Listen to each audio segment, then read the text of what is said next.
Hello दोस्तों, स्वागत है आपका मेरे YouTube चैनल पर। मेरा नाम है अर्जुन और आज की वीडियो में हम बात करने वाले हैं क्लास 11th अकाउंटेंसी का चैप्टर नंबर 3 यानी कि अकाउंटिंग प्रिंसिपल्स को बेटा हमने बहुत ही अच्छी तरीके से अभी तक डिस्कस करा है।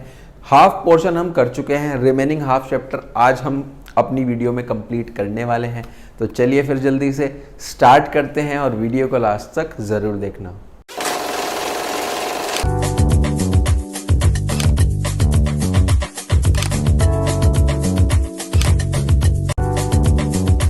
देखो बेटा, इस चैप्टर में अभी तक हमने इससे प्रीवियस वाले पार्ट में अकाउंटिंग प्रिंसिपल्स का मतलब अकाउंटिंग कॉन्सेप्ट्स, अकाउंटिंग कन्वेंशंस ये हमने डिस्कस करा था। कॉन्सेप्ट्स में भी कुछ कॉन्सेप्ट्स हमने अभी तक पढ़े थे, कुछ हमारे पास पेंडिंग है जो कि आज की वीडियो में हम कंप्लीट करने वाले हैं। सबसे पहला कॉन्सेप्ट आज की वीडियो का जो रहने वाला है वो है रेवेन्यू रिकॉग्निशन कॉन्सेप्ट। चलो इसको भी समझते हैं। देखो यहाँ पे समझाता हूँ आपको रेवेन्यू रिकॉग्निशन कॉन्सेप्ट क्या होता है। लेट्स सपोज हमने बेटा 10 जून को एक ऑर्डर करा है, ठीक है, मतलब ये हमारा रिवेन्यू है ना। उसके अलावा 15 जून को बेटा ऑर्डर जो है वो एग्जीक्यूट हो गया।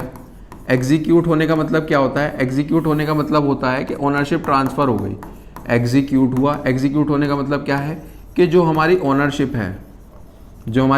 है वो हमारी ट्रांसफर हो गई। कि मतलब अभी ये सामान मेरा था, अब हमने इसको सेल कर दिया तो अब इसकी ओनरशिप जो है वो ट्रांसफर हो गई है। इसके बाद बेटा 20 जून को हमें पैसा मिल गया, यानी कि मनी रिसीव्ड हो गई इस ऑर्डर की, ठीक है। तो आप बता सकते हो कि हम अपना as per the revenue recognition concept के कहां पे हम इसको लिखने वाले हैं। बेटा हम इसको लिखेंगे यहां पर जहां पर हमारा ऑर्डर एग्जीक्यूट हो गया। एग्जीक्यूट होने का मतलब क्या है कि जो ओनरशिप है वो हमने ट्रांसफर कर दी, वही हम लिखने वाले हैं, ठीक है। यही बेसिकली यहां पर ऊपर थ्योरी के फॉर्म में लिखा है। अब इसको पढ़ने की समझने की कोशिश करते हैं। देखो क्या लिखा गया है। पहले तो रिवेन्यू का मतलब लिखा है। रिवेन्यू का मतलब होता है कि हमारे पास जब भी हम सेल करेंगे, जब भी हम सर्विस प्रोवाइड करेंगे, वही हमारा क्या होता है बेटा?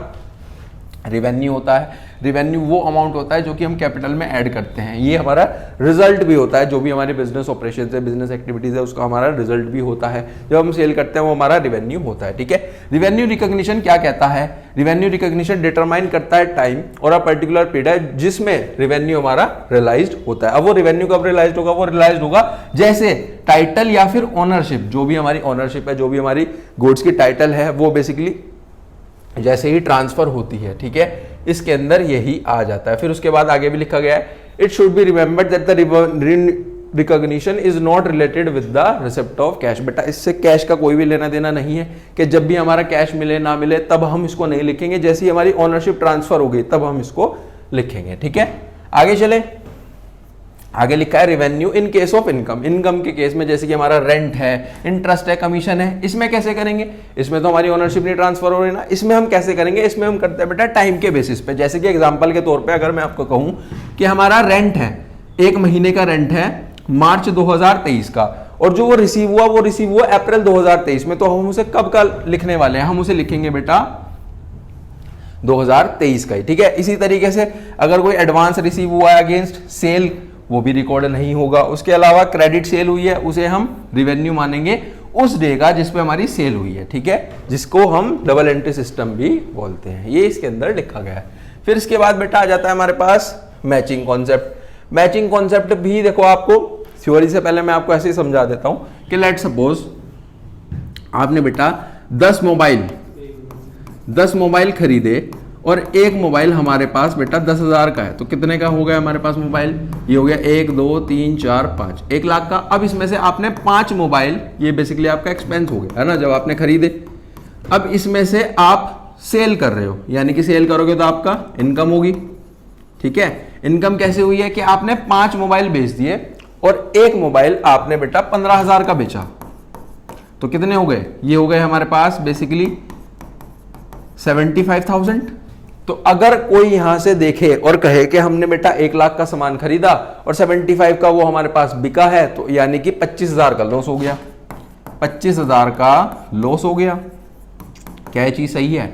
नहीं बेटा, ये सही नहीं है। मैचिंग प्रिंसिपल क्या कहता है कि आप मैच करो, मतलब कि जितने आपने मोबाइल बेचे हैं उतने ही आपने देखो कि वो 5 के अकॉर्डिंग आपको करना होगा। ये तो आप 5 के अकॉर्डिंग कर रहे हो, ये आप 10 पीस के अकॉर्डिंग कर रहे हो, नहीं कर रहे हो, तो ये तो चीज गलत होगी। तो आप 5 को चेक करो। लेट सपोज 5 मोबाइल आपने खरीदे, 5 मोबाइल आपने खरीदे, एक 10,000 का है, तो कितने का हो गया बेटा? 50,000। वहीं आपने 5 बेचे 15 के हिसाब से, तो कितने हो गए? 75,000, यानी कि 25,000 का आपका फायदा हो रहा है, 25,000 का नुकसान नहीं हो रहा है। ये बेसिकली मैचिंग कॉन्सेप्ट कहता है कि मैच करो। ठीक है, अब देखो यहां से पढ़ते हैं। This concept is very important, ये बहुत ज्यादा इंपॉर्टेंट है। Correct determination of net profit, यानी कि करेक्ट नेट प्रॉफिट अगर आपको पता करना है तो ये कॉन्सेप्ट बहुत ज्यादा यहां पर इंपॉर्टेंट रोल प्ले करता है। इस कॉन्सेप्ट के अकॉर्डिंग जो भी हम नेट प्रॉफिट का डिटर्मिनेशन करते हैं, जो भी हम उसको फाइंड आउट करते हैं बिजनेस ऑपरेशन में, जो जितनी भी कॉस्ट है वो हमारे पास रिवेन्यू के बराबर होनी चाहिए, चार्ज अगेंस्ट दैट रिवेन्यू। मतलब आपको उस अकॉर्डिंग ही करना है कि जितने आपने एक्सपेंस करा है, मतलब जैसे अभी पीस के अकॉर्डिंग मैंने आपको बताया कि 5 अगर आपने खरीदे हैं तो 5 कितने के बेचे, उसके अकॉर्डिंग फिर मैच करके आपको चेक करना है। ऐसे नहीं आप 10 का चेक करोगे, 10 खरीदे और उसमें से 5 बेचे, फिर तो नुकसान आ जाएगा, फिर तो चीज गलत हो जाएगी। ठीक है, उसके बाद क्या लिखा गया? उसके बाद लिखा गया कि इस प्रिंसिपल के अकॉर्डिंग जितने भी आउटस्टैंडिंग एक्सपेंसेस होते हैं not paid in cash are shown in the profit और लॉस अकाउंट। उसको हम बेटा कहां पे लिखना है? प्रॉफिट और लॉस अकाउंट में लिखना है। उसी तरीके से कुछ खर्चे हैं जैसे कि इंश्योरेंस प्रीमियम है, is paid partially for the next year also, ये हम नेक्स्ट ईयर के लिए भी पे कर देते हैं। तो जो भी पार्ट है नेक्स्ट ईयर का वो हमारे पास एक्सपेंस के अकॉर्डिंग, यानी कि एज एक्सपेंस हम उसको लिखेंगे नेक्स्ट ईयर का, नॉट दिस ईयर। ठीक है, ये बात भी क्लियर होगी। आगे चले, 2 हो गए। तीसरा है बेटा ऑब्जेक्टिविटी। ऑब्जेक्टिविटी कॉन्सेप्ट क्या कहता है? ये कहता है कि हमें जितना भी चीजें करनी है वो सब ऑब्जेक्टिव मैनर में। ऑब्जेक्टिव मैनर का मतलब क्या है कि फ्री फ्रॉम पर्सनल बायस इसमें नहीं आएगा। इसमें कैसे करना है? वेरिफिकेशन, यानी कि वेरिफिएबल डॉक्यूमेंट्स, यानी कि क्या क्या होता है हमारे पास बेटा? सोर्स डॉक्यूमेंट, यानी कि कैश मेमो हो गया, परचेज इनवॉइस, सेल इनवॉइस, उनके अकॉर्डिंग हमें यहाँ पर करना होता है। ये इसके अंदर लिखा गया। देखो ये कॉन्सेप्ट क्या कहता है कि जितनी भी सारी अकाउंटिंग ट्रांजैक्शंस है वो कैसे हमें रिकॉर्ड करनी है? ऑब्जेक्टिव मैनर में। पर्सनल बायसनेस, कुछ भी उसमें मैनिपुलेशंस नहीं होने चाहिए। ठीक है, आइदर मैनेजमेंट और द अकाउंटेंट, जो भी उसको बना रहे हैं, ना तो मैनेजमेंट के पॉइंट ऑफ व्यू से होने चाहिए, ना ही उसमें अकाउंटेंट कोई भी इस तरह का पर्सनल बायसनेस मैनिपुलेशंस ना कर पाए। तो ये कैसे होंगे? अगर इसमें नहीं हम चाहते कि ये ना हो तो हम कैसे कर पाए? इन्हें कुछ आप वेरिफिएबल डॉक्यूमेंट्स की मदद से करो। क्या वो वेरिफिएबल डॉक्यूमेंट्स होंगे? Cash memo, invoice, sale bill, pay in slip, ये सब। ठीक है, इनके अकॉर्डिंग हम इसको करते हैं। और जितनी भी सब चीजें ऑब्जेक्टिविटी किसके अकॉर्डिंग होती है? हिस्टोरिकल कॉस्ट पे होती है। इसके अंदर लिखा गया है क्योंकि सोर्स डॉक्यूमेंट में भी ये वैल्यू गिवन होगी। ठीक है, आगे चले बेटा। यहीं पर हमारे जितने भी कॉन्सेप्ट्स थे वो सारे समाप्त हो जाते हैं। अब इसके बाद कुछ कॉन्वेंशंस है, उनको भी पढ़ लेते हैं। सबसे पहले तो कॉन्सेप्ट और कॉन्वेंशंस का डिफरेंस चेक करते हैं। देखो जी, लीगल पोजीशन बताओ, किसमें लीगल पोजीशन होगी, किसमें लीगल पोजीशन नहीं होगी। जो भी अकाउंटिंग कॉन्सेप्ट्स होते हैं उसमें लीगल पोजीशन, लीगल एक्सेप्टेंस होती है, और इधर कोई भी ऐसे नहीं है क्योंकि जर्नल गाइडलाइंस होती हैं। ये डिपेंड करती है, बेस्ड होती है कस्टम पे, यूसेज पे और जर्नल एग्रीमेंट पे।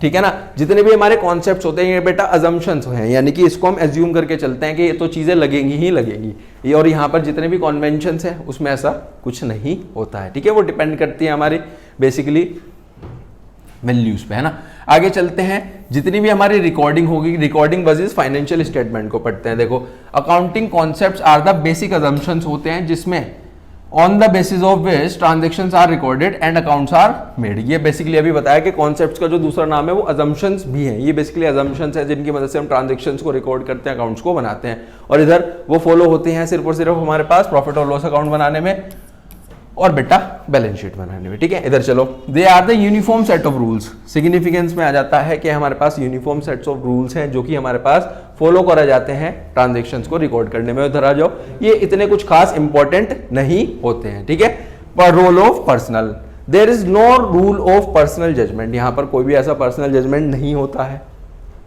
इंडिविजुअल बायस, कोई भी मैनिपुलेशंस नहीं हो सकता है, लेकिन वहां पे पर्सनल जजमेंट चलता है क्योंकि बेटा डिपेंड करते हैं हमारे पास। ठीक है, यहाँ चलते हैं। इसके बाद आ जाता है यूनिफॉर्म अडॉप्शन। यूनिफॉर्म अडॉप्शन का मतलब क्या होता है? यहाँ पर बेटा यूनिफॉर्म अडॉप्शन होता है कॉन्सेप्ट्स का डिफरेंट एंटरप्राइज में, और यहाँ पर कोई भी यूनिफॉर्म अडॉप्शन नहीं है अकाउंटिंग कन्वेंशंस का वेरियस एंटरप्राइज में। ठीक है, ये बेसिकली इसका डिफरेंस था। अगर एग्जाम में आ गया तो आप यहाँ से लिख करके आओगे, पूरे मार्क्स मिलेंगे। फिर बेटा कुछ हमारे पास कन्वेंशन हो जाते हैं। कन्वेंशन में सबसे पहला है कन्वेंशन ऑफ फुल डिस्क्लोजर। मतलब ये डिपेंड करता है कि आप फुल डिस्क्लोजर करना चाहो कर सकते हो, नहीं करना चाहो नहीं कर सकते हो। ये आपके बिजनेस पे डिपेंड करता है क्योंकि ये हमारे पास कॉन्सेप्ट नहीं है, अजम्पशन नहीं है। ठीक है, ये इसके अंदर लिखा गया है कि जो भी हमारे कन्वेंशन है, ये कन्वेंशन क्या कहता है कि जितनी भी सारी सिग्निफिकेंट इंफॉर्मेशन है इकोनॉमिक अफेयर से रिलेटेड एंटरप्राइज की, उसको कंप्लीटली आप डिस्क्लोज कर सकते हो, ठीक है। फिर उसके बाद आगे क्या लिखा गया है कि जो भी हमारा कंपनीज एक्ट है उसने कुछ प्रोविजंस बनाए हुए हैं डिस्क्लोजर करने के, कि जितनी भी हमारी चीजें हैं financial statement of the company में, इंपॉर्टेंट चीजें जो भी इंपॉर्टेंट है आप उसको डिस्क्लोज कर सकते हो, जो नहीं है उसको नहीं करो। जैसे कि क्या क्या नहीं होती, कॉन्टीजेंट लाइबिलिटी। कॉन्टीजेंट लाइबिलिटी का मतलब बेटा ऐसी लाइबिलिटी जो हो भी सकती है नहीं भी हो सकती है ना।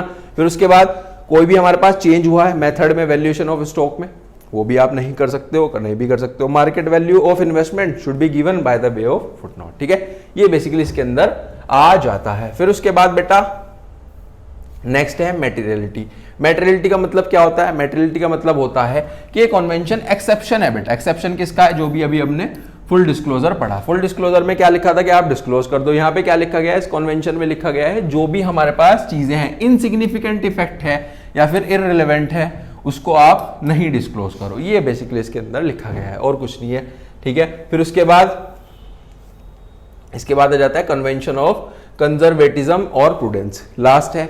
इसमें क्या है कि इसके अकॉर्डिंग जितने भी हमारे लॉसेज हैं, एंटिसिपेटेड लॉसेज हैं, should be recorded in the books of the account. उसको आपको रिकॉर्ड करना है। जितने भी हमारे एंटिसिपेटेड या फिर अनरियलाइज्ड गेन्स हैं उसे हमें नहीं रिकॉर्ड करना है, उन्हें हम इग्नोर कर देंगे। देखो इसके ना सीधे आप यहाँ पर आओ, कुछ हमारे पास इफेक्ट भी होते हैं, मतलब समझ में आया ना कि जो भी एंटिसिपेटेड लॉसेज है उनको हमें करना है, जो भी हमारे गेन है उन्हें हमें इग्नोर करना है, ठीक है। अब इसके इफेक्ट समझते हैं। इफेक्ट क्या है? इफेक्ट क्या होंगे अगर ये कन्वेंशन कंजर्वेटिज्म का यूज करा जाए बहुत ही ज्यादा कॉशियसली, तो क्या होगा? Otherwise it will have two effects. Otherwise इसके क्या दो इफेक्ट होंगे? एक तो ए लिखा है, एक बी लिखा है। पहला लिखा है प्रॉफिट और लॉस अकाउंट से रिलेटेड, दूसरा बैलेंस शीट से रिलेटेड। पहला लिखा है कि प्रॉफिट और लॉस अकाउंट आपका कम प्रॉफिट दिखाएगा as compared to actual profits अगर आप नहीं करते हो। और इधर जो भी हमारी बैलेंस शीट है वो हमें क्या दिखाएगी? या तो अंडर स्टेटमेंट दिखाएगी एसेट्स का, या फिर ओवर स्टेटमेंट, यानी कि लायबिलिटीज ज्यादा दिखेंगी आपको और एसेट्स कम दिखेंगे एक्चुअल वैल्यू से, ठीक है। समझ में आ गया? ये भी चीजें क्लियर है। और यहीं पर बेटा फाइनली हमारा ये वाला चैप्टर भी समाप्त हो जाता है। आई होप आपको बहुत अच्छे से समझ में आया होगा। अगर आपने इससे प्रीवियस वाला वीडियो नहीं देखा है आप उसको भी जाकर के देख सकते हो। मिलते हैं नेक्स्ट वीडियो में। Till then thank you.